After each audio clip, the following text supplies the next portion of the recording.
Good afternoon. It's Friday, the 12th of May, 2023, just after 1 o'clock. Welcome to UK Column News. I'm your host, Mike Robinson. Joining me in the studio today, Patrick Henningsen. Welcome to the program, Patrick. Great to be with you, Mike. And live from Damascus, we've got Vanessa Beeley joining us via video link. But we're going to get kicked off here, Patrick, with Ukraine and the Elusive spring offensive. Yeah, just a bit of an update here. This is the main story that's circulating around Ukraine here. And we're calling this, there's the president looking worried, looking stressed. More on that in a minute. The Elusive spring offensive. They've been hinting at it, they've been threatening at it, and it hasn't really materialized. But we're told, Mike, in the last 24 hours that there is sort of an offensive happening, but it's not that clear if it's actually an offensive. And Zelensky said they're not ready for the offensive yet, but yet other ministers are saying the offensive is coming at the end of May. And I've also heard another one, which is that the offensive will be in September, and then another one right before the election. So there's lots of different offensives that have been promised and threatened, but none actually have materialized here. Let's take a look at this. So this is the mainstream media, UK, Telegraph, Ukraine. Russia's denying any breakthrough in Bakhmut by the Ukrainian forces. So they claim they've recaptured 2 kilometers along the front line there in Bakhmut. Russia's, of course, denying it. So the information war continues here. And just to spice up the room a little bit here, Prigozhin is also weighing in as well. So this is the head of Wagner. The head of the Wagner private military company there. And so Putin's troops suffering worst expected scenario near Bakhmut, says Wagner chief Prigozhin here. And so there's a lot of this sort of thing going on. And meanwhile, Zelensky released this video yesterday, Mike, and a lot of people commented he looked really rough. And we've got this clip here. He was looks like he hasn't slept for a few days. He's sort of fidgeting. He looks like he's under duress, under severe stress here. He's also been releasing a lot of inflammatory statements on Twitter, or his handlers, whoever's writing it, in English. It's really strange stuff, like threats, and then all sorts of platitudes about the conflict, etc. So here's one of them here. So Zelensky's promised it's going to end badly for those in the Kremlin. Those who are in the Kremlin, believe me, they will end badly. I don't know how, to be honest, but I would like it to end quickly. But they definitely won't end it. But they definitely won't end with their death. Not sure what that means. No, that seems a bit strange. And to be honest, Mike, I don't think Zelensky knows either. But Dmitry Medvedev, the hawkish former Russian president here, he's responded on Twitter to the death to everybody in the Kremlin threat by Zelensky, saying the creature in green wished death on everybody in the Kremlin and not at his own hands. We do not know how anyone will die, for God's way is inscrutable. But the junkie in Kiev has a chance to die by his own hands, to die by cowardly suicide, like Hitler having swallowed dog poison, says Dmitry Medvedev. So the war of the words, it's ramping up as the pressure builds. It can't get any hotter than it is right now. A lot of people believe that something's going to break. Something's going to happen, possibly with Zelensky. His head military commander of the Ukrainian forces was not present at the NATO meeting, the normal briefing. He wasn't there. They sent a lower level representative. So this is also, there's questions in the air. Where is the head commander of the Ukrainian forces? So the question is, will it end up with an expansion of the war in some way, because Ukraine is not succeeding? Yesterday, Ben Wallace in the House of Commons decided that he was going to announce that Britain is supplying Ukraine with longer range missiles. These are Storm Shadow cruise missiles. The manufacturer says these have a range of 155 miles. And you compare that with HIMARS, they have a range of 50 miles. So these are longer range. But here's the thing, Patrick, these things are launched from the air. So my question is, who's going to be launching them? Are they just going to be able to sling them under a couple of MiGs? Obviously the Ukrainians saying that they have been saying for quite some time that they need these weapons because they obviously don't feel that they can use missiles fired from the air. Their aircraft are targets. Their aircraft are being shot down, so they want longer range missiles that they can launch from further away from the battlefront, is what they're saying. But the question is, can you just sling these under a MiG? Or do they have to, as the photograph shows, do they have to be slung under a Eurofighter, a Typhoon? In which case, is it going to be the British that are firing them? Is it the Polish? Is it the Slovakians? Who's going to be firing these? Well, one thing's clear is that it probably not going to be fired from a jet that's being housed on an airstrip in Ukraine itself. More likely, we're talking about Poland, possibly another location.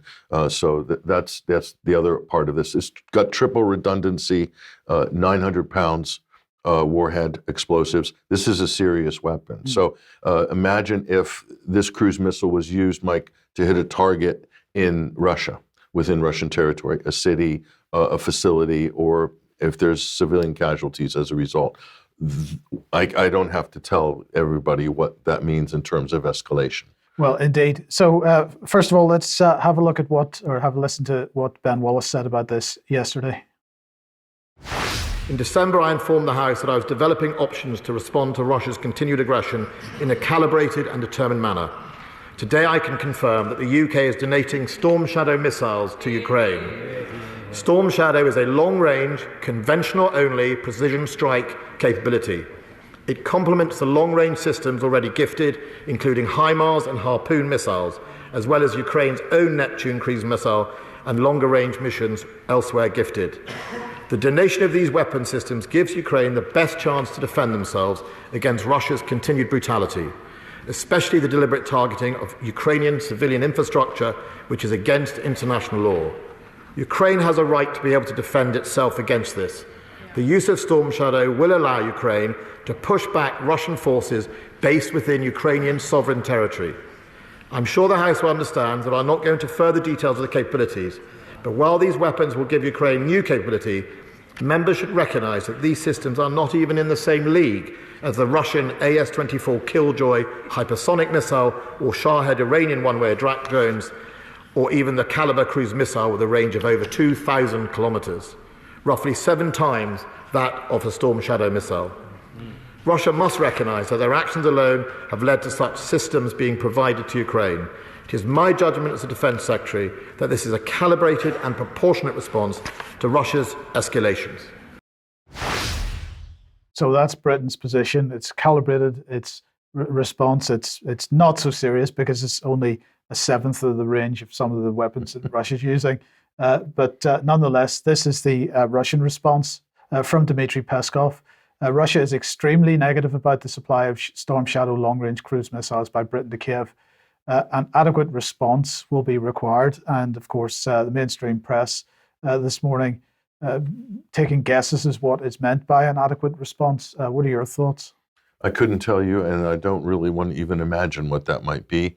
But this is on the back, Mike, of a number of provocations, and we also saw, leaked intelligence, a potential scrape between Russia and Britain that was basically didn't happen because a missile misfired on an airplane. I mean, these are the types of situations that we're now encountering. And I wouldn't put it past NATO to basically adopt this as a strategy of firing missiles at Russian positions, either in Donbass or maybe further from Polish airspace, or using the cover of Polish airspace in order to mount more sophisticated attacks by air like this. So, I mean, we are getting into a period of escalation here. So I think there's a lot to be worried about. Okay, so let's move on to NATO then, and their response to the arms situation. The NATO Defence Chiefs meeting was taking place over the last couple of days, and this is Admiral Sir Tony Radakin, the Chief of the Defence Staff, at that meeting. So they're talking about ongoing military support to Ukraine. They're talking about, Radakin was representing the UK in Brussels for the first time. And of course, Finland was there as a full member. Sweden was there as an invited guest. But again, they're talking about trying to ramp up the arms deliveries to Ukraine. It gets even better. The European Union, here's Thierry Breton, the EU Commissioner for Internal Markets, really saying the European defence industry has to see how Europe can move into a war economy mode. So don't worry about feeding people or providing them with proper healthcare. We've Or got to, affordable gas and electricity. indeed, we've got to move into a war economy mode. He went on to say, we're talking about expanding existing production, modernizing production, perhaps creating new production lines and new factories within plants that are already there, and also reconversion of old ammunition plants, which can be adapted to current standards. I think that within 12 months' time, with support, we will be able to ramp up production capacity to 1 million shells per year in Europe. So that is their aim, a war economy. And what are your thoughts? Well, it looks like Europe's gearing up for a long, smoldering, simmering war with Russia. So, yeah, this reminds me of the Soviet wartime economy. I mean, isn't that what Brussels is becoming? Yes. Have you seen their 3-year energy projection? They're banking on energy scarcity to run the European economy for the next 3 years. I mean, so the Soviet Union collapsed and was replaced by another Soviet, one that's based in Brussels. So, in an effort to maintain arms flows into Ukraine, James Cleverly, the Foreign Secretary, was in the United States earlier in the week, hugging and kissing Antony Blinken. They're both very keen to make sure that we all know how strong the US-UK relationship is. They were very keen that we all know how great the cooperation was between them in dealing with the evacuation of nationals from Sudan, and how very keen they are that that there's a negotiated settlement in Sudan. But unfortunately, they're not so keen that there's a negotiated settlement in Ukraine. So let's have a look at what Antony Blinken had to say. Well, good afternoon, everyone. It is a genuine pleasure to welcome my friend, Foreign Secretary James Cleverly, back to the State Department. We're also working hand in hand, as we have been for well more than a year now, to provide support for Ukraine as it defends its people and its territory against Russia's war of aggression. We applaud the UK's pledge to match in 2023 the $2.3 billion in military support that it provided to Ukraine during the first year of the war. In addition to training tens of thousands of Ukrainian soldiers, the UK is providing MLRS, Challenger 2 tanks, armored vehicles, anti-air missiles, and other military aid that will help equip Ukraine's defenders as they work to retake more of their nation's territory in the weeks and months ahead. So in the past, we've heard the Americans criticizing the British military and saying how rubbish it is, but certainly for this meeting in particular, the rhetoric has changed 180 degrees, it seems. But they went on to talk about how both countries are focusing on defending themselves from China, because China, of course, is the next big enemy that's coming along. But that's not all, because both countries are very keen to work on what Blinken described as their agenda. So let's just listen to what their agenda is all about. I think it's also important to note that even as we focused today, as we do, on Ukraine, on some of the challenges represented by our respective relationships with China, we equally focused on a much broader agenda, and that is the needs, the concerns, the imperatives for people around the world as they deal and as we deal with the impact of climate change, food insecurity, as I've already mentioned, energy insecurity, global health, trying to provide for more inclusive economic growth through work that we and partners in the G7, as we're preparing for the leaders meeting of the G7, can help advance and support. That agenda is very much the focus of both the United Kingdom and the United States. So there we have it, Patrick. We've got all the key agenda items: climate change, food, energy, global health. Now, when he's talking about an inclusive economy, he's actually referring to inclusivity in the sense of the culture wars, LGBTQ, and all this kind of stuff that's going on. Equity. And so on. Equity. Well, he was talking about inclusivity. Everybody But anyway, gets the same. Everyone gets less, but gets the same. Right, indeed. But the gall of him, Mike, to say we need to address energy insecurity. The United States is directly responsible for Europe's energy insecurity, and no mention of the blowing up of the Nord Stream pipelines. Who did that? Was it Russia or was it the U.S. and its NATO partners? I think that had something to do with Europe's energy insecurity, Tony. But the best quote of the meeting comes from James Cleverly. Are you ready for it? Here it goes. The world is a healthier, happier, safer, more prosperous place when the United Kingdom and the United States work closely together, and it's in our mutual interest to do so. It may be in their mutual interest, but I'm not certain about the rest of it. Vanessa, very briefly, is it just me that dies inside when I see a British Foreign Secretary make a statement like that? Because I don't see healthy and happy people around the world anywhere that the UK and the US have been in recent years. No, I mean, the hubris is quite extraordinary, really, isn't it? No, there's nothing I can add to that. I'm sure most people understand the irony of that. Yes, okay, thank you.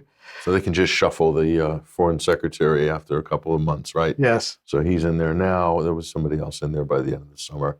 The bench isn't very deep, though, Mike. I think they've pretty much exhausted the bench on the Tory side. Yeah, well, indeed. Who's left? Where's all the young talent? Well, not in the House of Commons, but okay. Let's move over to across the Atlantic again, and Donald Trump. So this was an incredible a spectacle, is the only way to describe it. So CNN decided to do the unthinkable, to host a town hall meeting with Donald Trump. And it was incredible. I think they lined up one of their best assassins, Caitlin Collins, to shoot him down. It was a whole litany of gotcha questions. She had her sheets there and did everything from January 6th, his sex trial in New York, the unfinished wall, what else? Election denial, everything. It was just one after the other. And Trump somehow came out and wiped the floor on this. But they didn't get a chance to do any questions with the audience. I thought that's what a town hall was for. It was really it was a trap set up to basically slay Trump on national TV. It totally backfired on CNN. His supporters are doing a victory lap. And then other people are saying they should have given him a platform. How dare CNN give Donald Trump a platform? So his poll numbers went up consequently after that. But one thing he did do incredible. I mean, he gave some answers to some questions that shocked a lot of us, including on the Ukraine question. She tried to do the purity test on Ukraine. Who do you want to win, Donald Trump? Russia or Ukraine? Who do you want to win? Kept asking him. And the answer he gave, I thought it surprised a lot of people. But let's watch this clip. Would you give Ukraine weapons I was and impeached funding? by a crazy woman named Nancy Pelosi. But the question here is, would you give Ukraine weapons and funding if you were elected? I would sit down. Let me just put it a nicer way. If I'm president, I will have that war settled in one day, 24 hours. How would you settle that war in one day? Because I'll meet with Putin, I'll meet with Zelensky. They both have weaknesses and they both have strengths. And within 24 hours, that war will be settled. It'll be over. It'll be absolutely over. Do you want Ukraine to win this war? I don't think in terms of winning and losing. I think in terms of getting it settled so we stop killing all these people and breaking down this country. Now, can I just follow up on that? You said you don't think in terms of winning and losing. Mr. President, can I just follow up on that because that's a really important statement that you just made there. Can you say if you want Ukraine or Russia to win this war? I want everybody to stop dying. They're dying. Russians and Ukrainians. I want them to stop dying. And I'll have that done. I'll have that done in 24 hours. I'll have it done. You need the power of the presidency to do it. Yeah. Right, okay. So that's the divisiveness. You see how the media operate. This was just a master class in how Machiavellian and underhanded the mainstream media are. And Trump somehow cut right through it and went around and got straight to the people. And you can see the reaction from the crowd. They are anti-war. Americans in general are anti-war. The media is not. The media is not, and nor is Congress and Senate. That's the problem we have. I think the same thing is true in Britain. Yeah. I think the same thing is true. Okay, let's move to Turkey now, Vanessa. Yeah, well, elections on Sunday, so only 2 days away. And of course, 2 days ago, there was the quartet meeting of Turkey, Syria, Iran, and Russia in Moscow to discuss Turkish occupation, annexation of Syrian territory, and normalization of political relations with Syria. We'll talk about in the next section.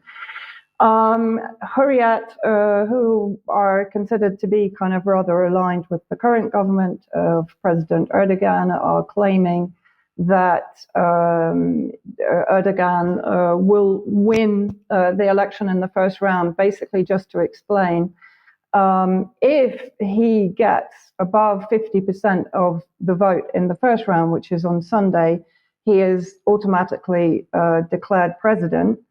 If, however, it's a kind of a hung vote, he gets less than 50%, and the primary opposition, Kılıçdaroğlu of the CHP, the Republican Party, gets a high percentage, it will go to a second round on the 28th of May. So Sunday is an important day, obviously, in the election, and we'll see whether Erdogan comes through with a high percentage of votes. They're claiming an 85% to 90% turnout, which is pretty high.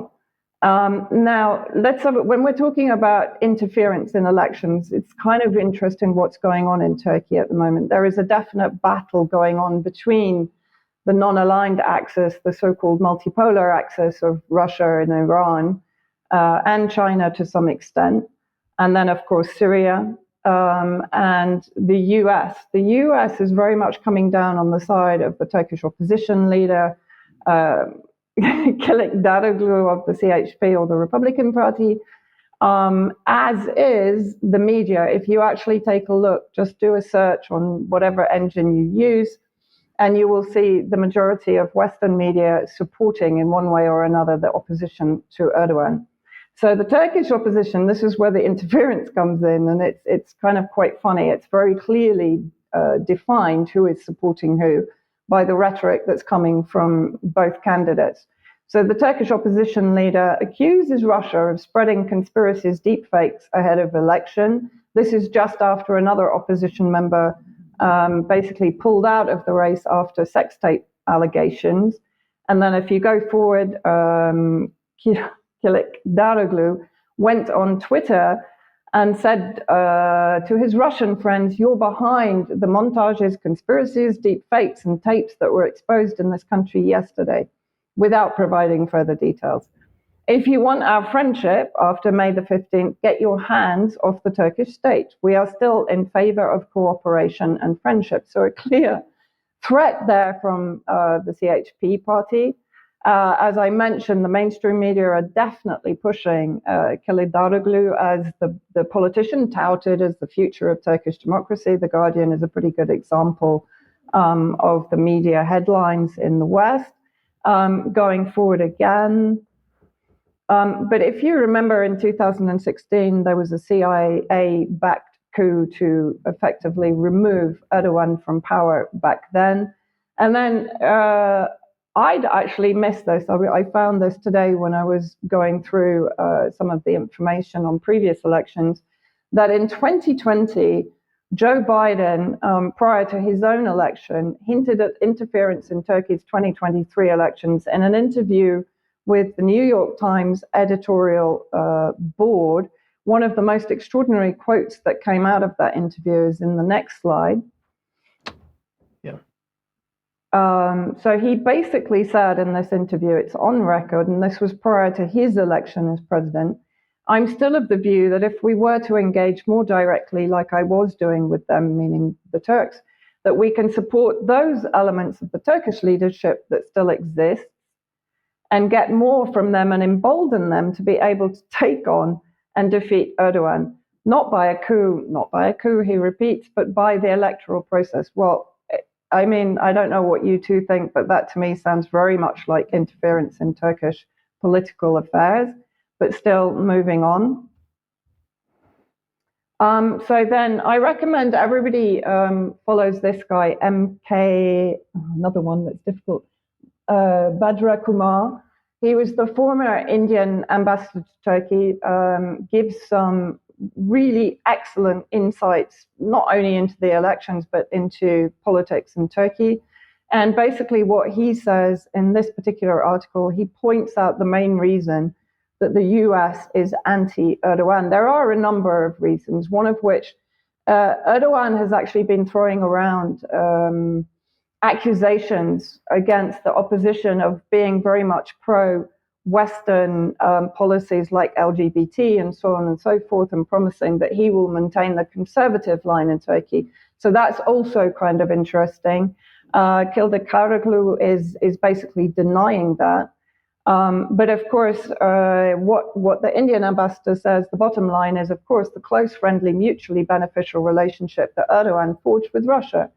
Now, this has old history. He points out the new kids on the block do not know that Ataturk himself was on friendly terms with the Bolsheviks in the Cold War era too. Ankara, its NATO membership notwithstanding, maintained a certain non-alignment with the United States. Succinctly put, Erdogan has only reverted to that past, but openly, and built on it rapidly, being in a hurry to position Turkey optimally in the emerging multipolar world order. So there you have it. That's the reason why the US doesn't want Erdogan re-elected. Thoughts? Well, just to add to that, this is a great article here by Dr. John Arrington.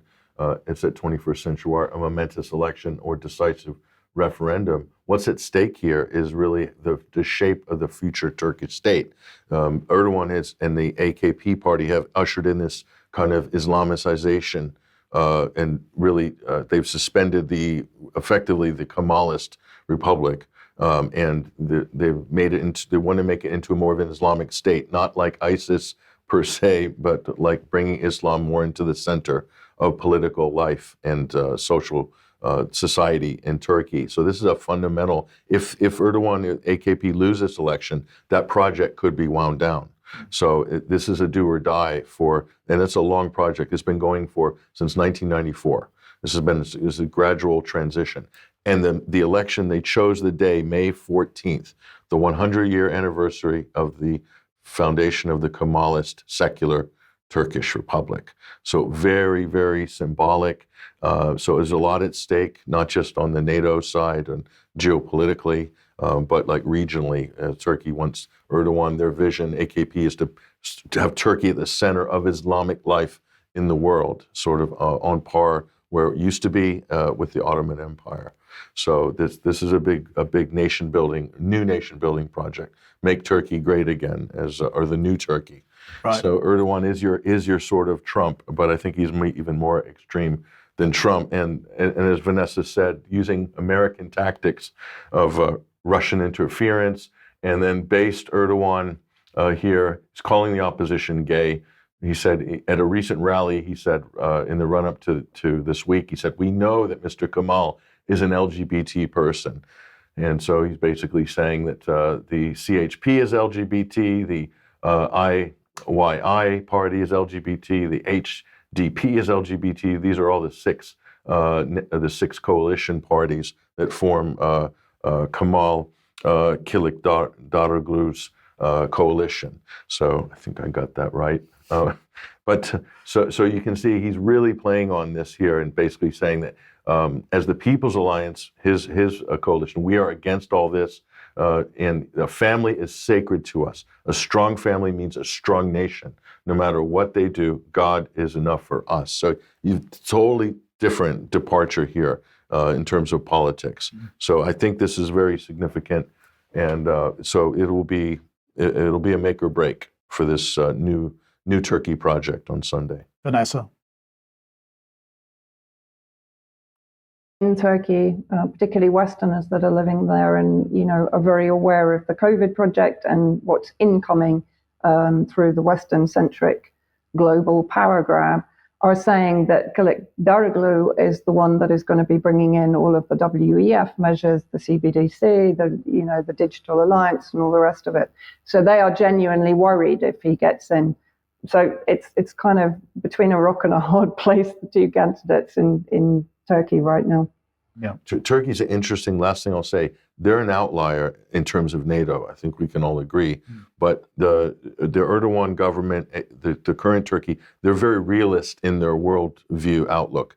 In other words, no close friends. It's enemies. They have enemies, but they're definitely not among of the sort of the globalist. The current Turkish regime, it's not of the globalist vein.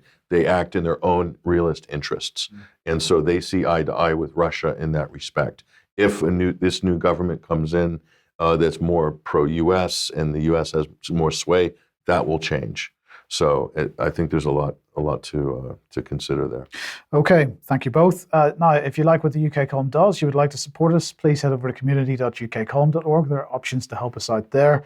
You can pick something up at the UK Column shop, but please do share anything you find on the various platforms, especially from ukcolumn.org or ukcolumnextracts.co.uk. London tomorrow, the Truth Be Told conference. It's a public event rally taking place at 1 p.m. Trafalgar Square. You, Patrick, Dr. Mike Eden, Andrew Bridgen, Tess Laurie, Ross Jones, others speaking. Yeah, so it looks like it's going to be a great event. Okay, and if you aren't able to get to it, get to it if you possibly can, but if you aren't, it'll be live streamed at Children's Health Defence. The URL's on screen at the moment. Now, sticking with Andrew Bridgen, he has decided that he needs to sue Matt Hancock for the comments that Matt Hancock made with accusing Andrew Bridgen of being an anti-Semite. So this is what he said. Mr. Hancock's comments were an attempt to shut down valid concerns expressed by me. I think that's a fairly straight comment and fairly clear to be correct. Hancock, or at least a spokesman for Hancock, said this: vaccines save lives, and Matt will always defend science and progress against unfounded conspiracy theories that put people's health at risk. So I haven't seen a specific comment from Matt Hancock himself about this. Basically, Andrew Bridgen taking him to the High Court on a defamation charge, and we'll see how that goes. Do you think they'd want to settle before trial on that? Because discovery might be a little bit uncomfortable for some people. Well, indeed, and I think that is a very valid point. I look forward to seeing how this plays out. Okay, let's move on then. The Department of Homeland Security. Well, I saw this up at Zero Hedge this week, Mike. This is just unbelievable. The DHS, Department of Homeland Security, they're producing videos teaching citizens how to identify radicalized conservatives in this case. And so there was a FOIA request here. This is from America First Legal, and they've obtained these documents through FOIA requests from DHS, and they're meant to depict different scenarios in which, any of us as a citizen might encounter a potentially radicalized individual. And they include some of the screenshots from this document here. It's crazy if you look at this. So this one is a suburban housewife. And so she's become radicalized here. She's got pro-life leanings. And what do you do when you run into someone like Anne? And it gives you all these different scenarios here. So you suspect she might be radicalized. How do you interface with her? Should you report her? I mean, this is like East Germany sort of Stasi stuff here. And here's another one. How do you deal with, in this case, someone at the hair salon? You've been at Anne's hairdresser for years. During one of Anne's visits, she brings up a pro-life argument and begins ranting. Should you, A, call the sheriff? Should talk to coworkers, go online to do more research about which groups Anne's talking about? Call Anne's husband, or contact Anne's pastor or preacher. Stop by her house and check and see if she's okay.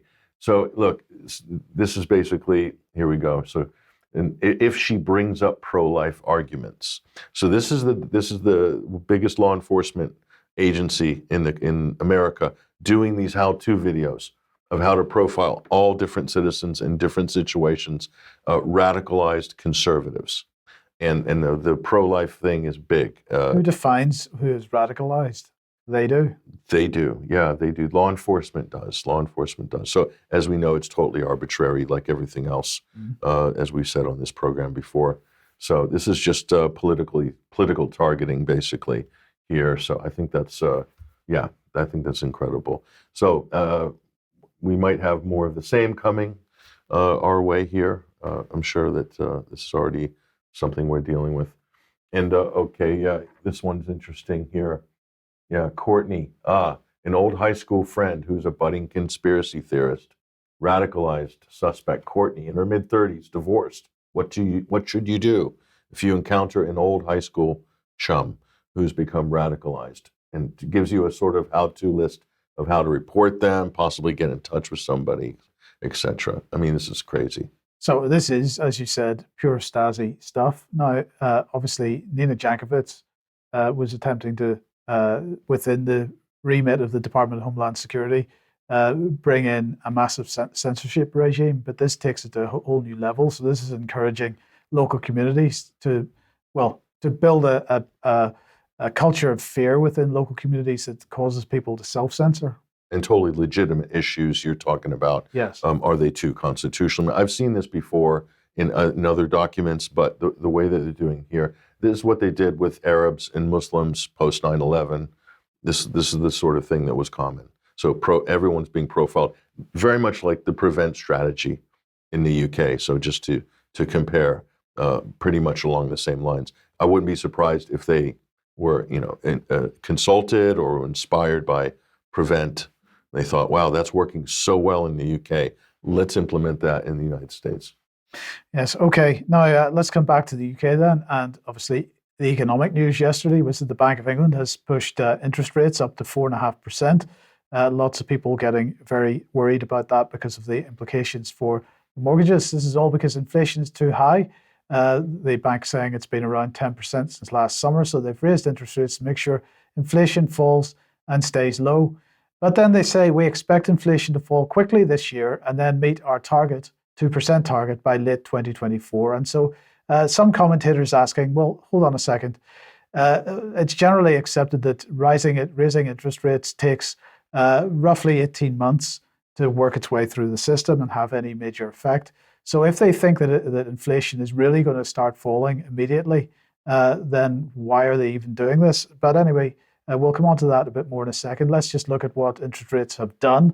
As you can see, they were up around the 5-6% level around 2007, 2008. Then they collapsed to almost nothing as a result of the banking or the bailout of the banks in 2008. And since then, they've been bumbling along the bottom right up until, as we know, a couple of years ago when they started creeping back up again. And we're now back up to 4.5%. Well, this is the story that the Bank of England is saying that inflation is going to do. It's going to completely reverse itself and fall like a stone. There is no evidence whatsoever that this is the case, because although we've seen some falls in the wholesale price of energy, for example, we're not seeing those price falls coming to the retail level, and this is the fascinating bit about it. So we're seeing, for example, at every area, whether it be energy prices, food prices, even interest rates on bank accounts. If you look at the bank base rate has been rising, but that's not coming through the savings rate. So the banks are not passing this on to the consumer. So this is the main problem. But let's just briefly have a look at what Andrew Beeley, if you can stomach it, had to say yesterday about this. Today, we've raised interest rates to 4.5% and updated our assessment of the UK economy. The economic situation is tough, but the economy is doing a bit better than we thought. Energy prices have fallen, unemployment is low, and we now think we'll manage to avoid a recession. But inflation is still too high. With food prices rising particularly fast, many people are rightly worried about the increasing cost of living. We do think inflation will fall quite sharply from now. We think it will halve by the end of the year and be back to our 2% target by the end of 2024.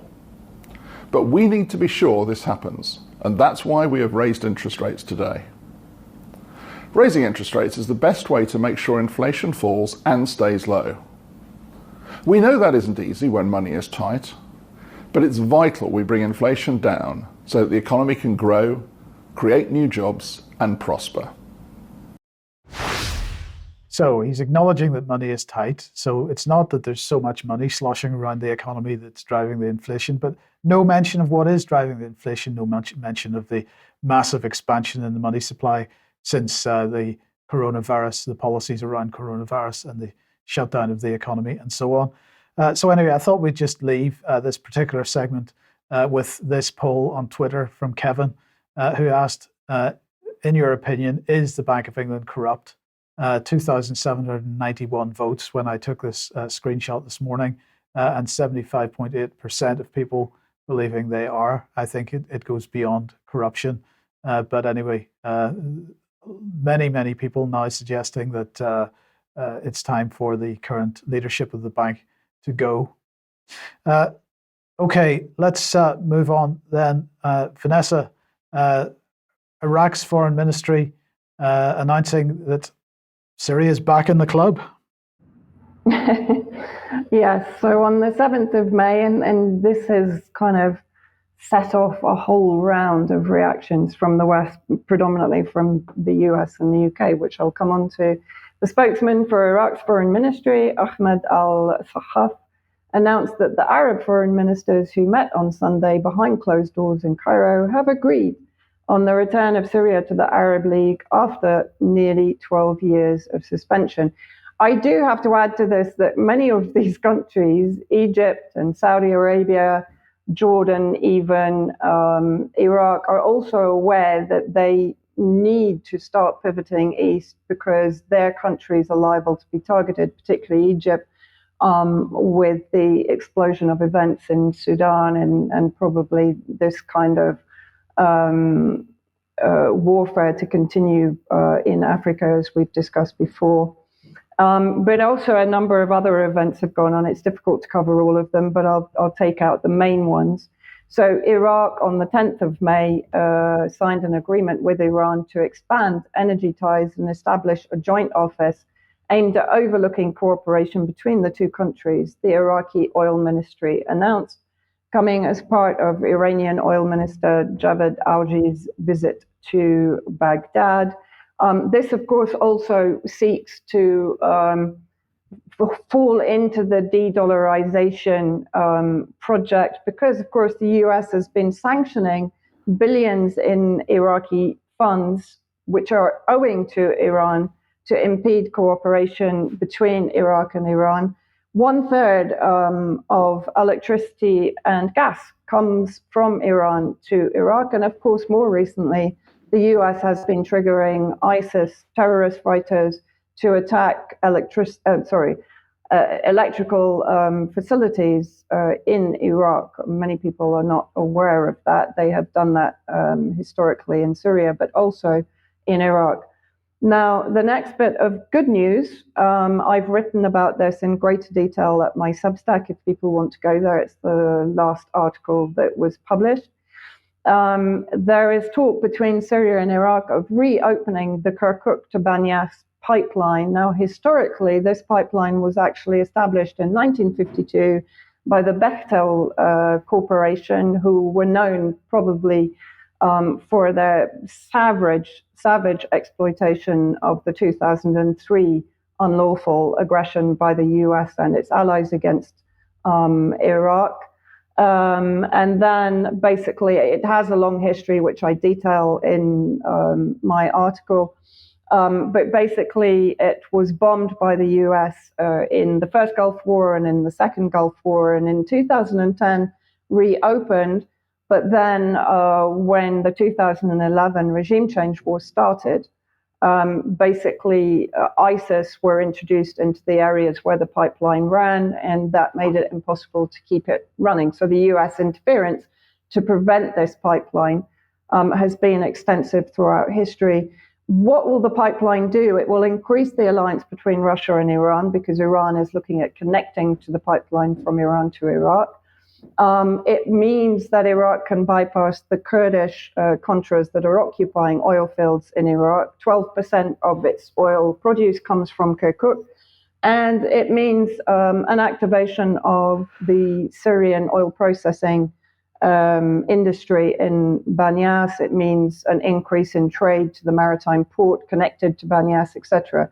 So it's a kind of win-win situation for Syria and Iraq, which means, of course, the US will try its best to put obstacles in the way, including sanctions and the triggering of ISIS terrorist groups.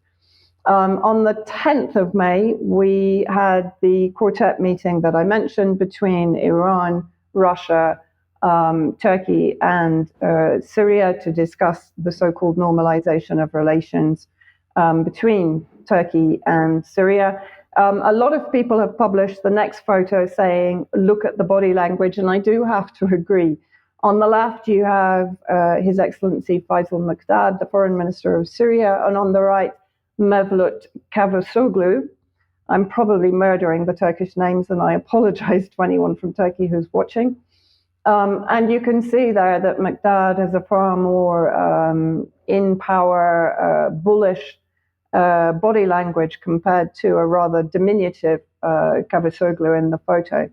Now, of course, we also know that Syria has dug its heels in. It has the red line that it will not normalize relations without Turkish withdrawal, both of its own military and of its terrorist proxies from Syrian territory. But however, let's look at what Sergei Lavrov said after the meeting.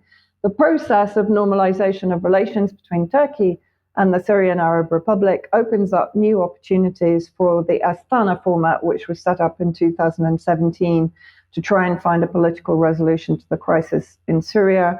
According also to the foreign minister's statements, there is to be a military quartet set up in Syria between the four countries to try and also resolve the military situation. That's not mentioned in these comments, but moving on to the next slide.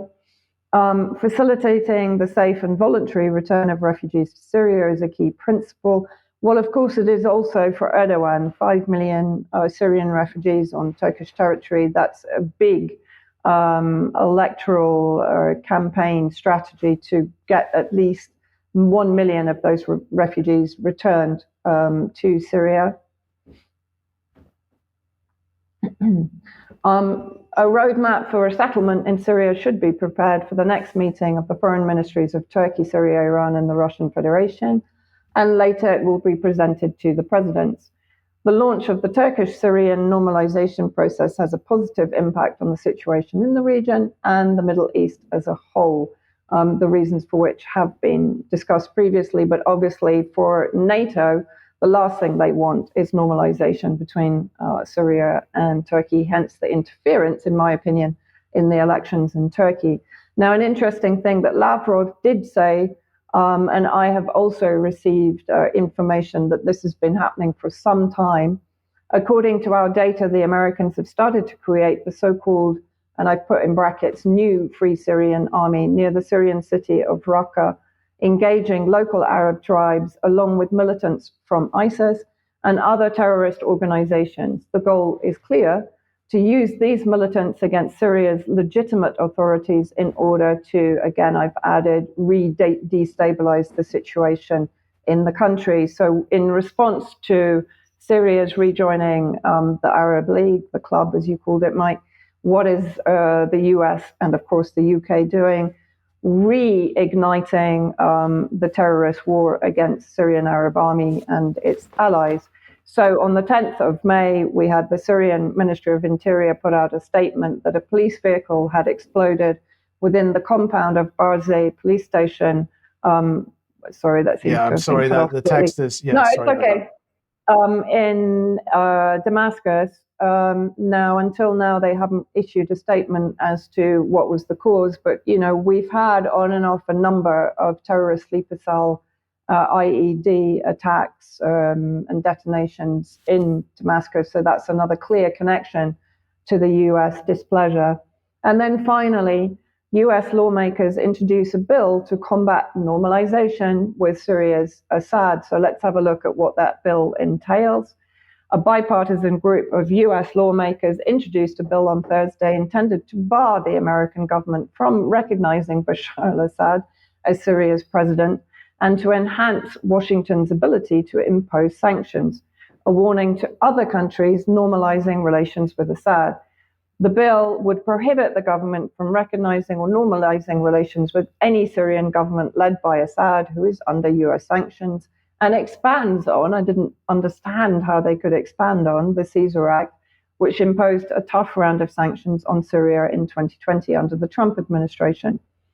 But here we go. The bill's provisions include a requirement that the Secretary of State provide Congress with a strategy for countering normalization with Assad's government, including a list of diplomatic meetings between Syria's government and Turkey, the UAE, Egypt, and others, so that means also Jordan, Iraq, etc., every year for 5 years. The legislation would also pave the way for sanctions to be imposed on airports that allow landings by Syrian Arab Airlines and another carrier, Sham Wings. If passed, the bill would also require a review of transactions, including donations over $50,000 in areas of Syria held by Assad's government by anyone in Turkey, the UAE, Egypt, and several other countries. So, the US is a very sore loser. That's about the only comment I can make on that. Yeah. And the question I have is, what is the remedy for lifting sanctions against Syria? What does the U.S. want? Do they want them to hand over the keys to Damascus Gate to ISIS? Is that part of the requirement for lifting sanctions, or what? Have they articulated what they actually want? I mean, the amazing thing is, all of these measures are only going to hasten the de-dollarization. And as Marco Rubio said, as soon as de-dollarization comes in, their economic warfare becomes null and void, right? So just as they're complaining about how Russia's actions alone trigger the need to supply weapons to Ukraine, everything that they're doing in the region and in Syria is triggering exactly what they don't want to happen, which is pan-Arabism, the expansion of relations between regional countries with Iran, et cetera, et cetera. So everything they're doing is pushing Syria to do exactly what they don't want them to do. Or what they say they don't want them to do. Well, yeah. I mean, it's I might be being a bit cynical here, Vanessa, but I see them building an enemy for themselves. Yeah. The regime change is what they want. Yes. Yeah. That's what they want. They want regime change. That's it. That's the condition for lifting sanctions. Get rid of the government. Well, yeah, absolutely. And so what they'll do, of course, is they'll try to annex other parts of Syria. So if they bring in the opposition candidate in Turkey, potentially they will try to get him to annex northern territory. They will continue pouring millions into the northwest, into Abu Jolani, into their cleaned up Al-Qaeda leader party. And then in the northeast, they'll try and annex territory, which Victoria Nuland has already spoken publicly about, for the so-called autonomous region for the Kurdish countries. So, yeah, if they can't achieve regime change, what they'll achieve is the control of almost all borders of Syria by hostile states and a centralized, marooned Syria. Yep. Yes. Okay. Thank you, Vanessa. Thank you for that. Now let's move back to the United States, Patrick. And Mark Anderson's been talking about the border issues in Texas over the last several weeks, but it seems to be coming to a head. Yeah, we talked about European immigration issues, and also in Republic of Ireland, a very controversial topic at the moment there as well. But this thing in America is shaping up to be something epic. So they're bracing for the repeal of Title 42. Title 42, and by the way, this photo is from a caravan in 2021. This wasn't from CNN's website, which is juxtaposing those two. Okay. But Title 42 basically allowed the government and the Border Patrol to restrict and halt the flow of immigrants from the southern border because of COVID, to stop the spread of disease. Okay, so they're repealing that along with the other mandates and vaccine restrictions to fly into the U.S. So there's hundreds of thousands of migrants poised to come into the United States, and not just from Central America, from a total of 120 different countries. Okay, and among them, you see they're estimating there's 20,000 Chinese, there's 10,000 Russians, there's 20,000 from the Middle East, different countries basically. So you coming through this port. So unfettered immigration possibly here. So this is what the scene looks like in American cities. The outgoing mayor, Lori Lightfoot, declares a state of emergency over migrants arriving in Chicago. We've reached breaking point. She'll be cycled out of power any day now. But this is typical here. New York, similar problems here. Now, when you go down south into Texas, it's an even bigger issue. They're expecting the numbers could be upwards of 1 million, okay, in the coming weeks and months because of this. So here's a video clip from El Paso, Texas. This is a major border crossing. And just watch it just to get an idea. This is an American city. But go ahead and roll this clip.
Those are quite incredible scenes.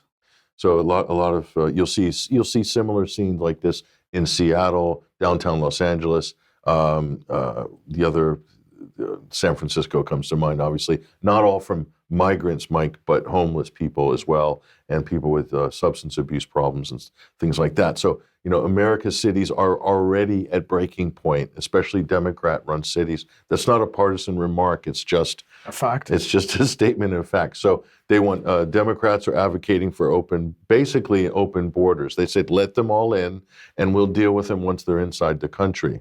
And there's even Democrat lawmakers that want to let them in without checking their identity or papers or anything like that. So think about the gang problems coming, MS-13s and a whole myriad of other gangs coming from Honduras, El Salvador, Guatemala. Drug cartel activities is already a huge human trafficking element to this, which is a multi-billion-dollar industry per year industry, the human trafficking industry. So, and again, and then the charities are there waiting at the border, and the NGOs to take them into their loving arms. Umpteen Catholic charities, loads of Soros-funded NGOs as well. So there's a whole political element to this that's undeniable. And I think this is probably going to be one of the most contentious election issues for the upcoming election. So brace yourself. Okay, and we'll end today coming back to the UK. And this is a bill which is going through Parliament at the minute, the Retained EU Law Revocation and Reform Bill. This is a bill to revoke revoke retained EU law to make provision relating to interpretation of retained EU law and its relationship with other law and so on. So what are we talking about here? Well, the current count, I believe, is something around 4,800 individual pieces of legislation that are on the statute books as a result of the UK's membership of the European Union. Obviously, after Brexit, those were retained so for whatever reason, and the government decided that they wanted to revoke all these pieces of legislation and replace them with British legislation instead. A number of people, mostly on the Remain side of the argument, had figured that this was going to cause problems because lots of law would drop through the cracks, would be missed, and would fall off the statute book altogether. So the government in that piece of legislation was intending that the EU retained law would come off the statute books by 31st of December this year at the latest. That's all 4,800 pieces of legislation. Well, the government has now decided that they're going to reduce that number. They're going to aim for 600. They're going to choose 600 of those pieces of legislation instead by the end of the year, and they're going to put an amendment into the bill to try to make that happen. But the problem is they didn't tell Parliament, as usual, as this government does. They didn't tell Parliament before they told the press and briefed the journalists and so on. So there was a bit of an exchange in the House of Commons yesterday. I just thought we would end the programme with that. So let's just have a look at what happened.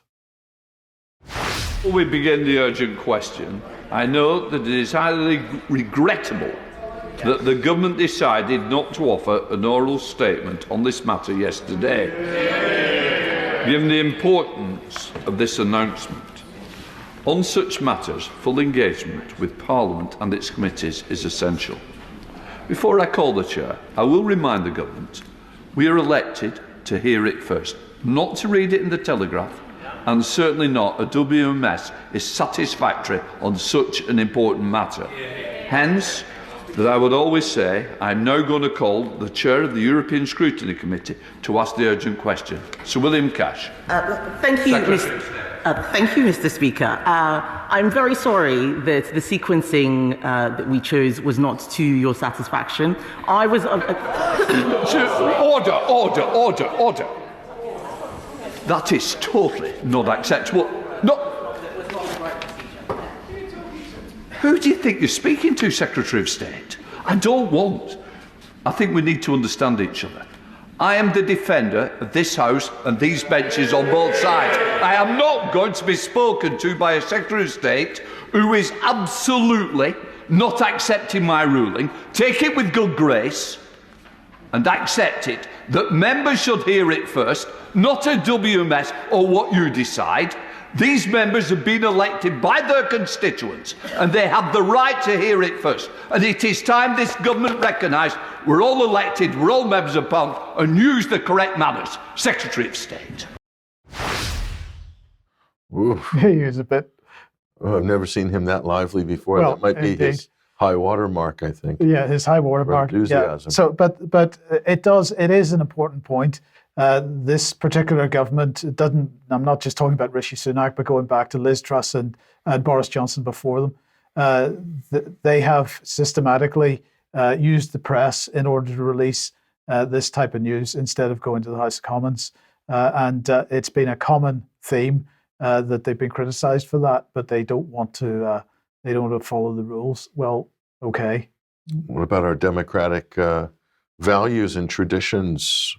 What happened to all that? We no longer live in a democracy, Patrick. That's what happened to all that. Anyway, we'll leave it there for today. Thank you very much, Patrick and Vanessa. Thank you for joining us. We will be back in a few minutes for some extra, but just be Vanessa and me today. And we'll see you then. Otherwise, have a great weekend. And we'll be back as usual at 1 p.m. on Monday. Bye-bye.